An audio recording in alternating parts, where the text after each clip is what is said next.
Assalamualaikum warahmatullahi wabarakatuh.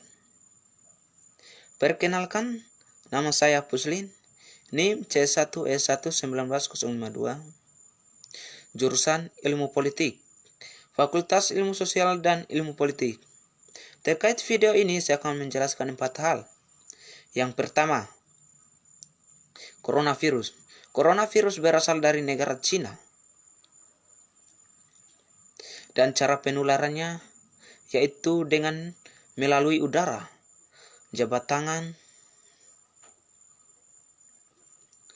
dan uang.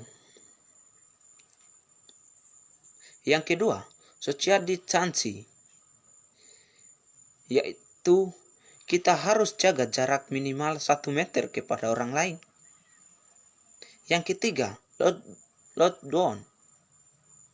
Kita tidak boleh meninggalkan tempat tinggal kita.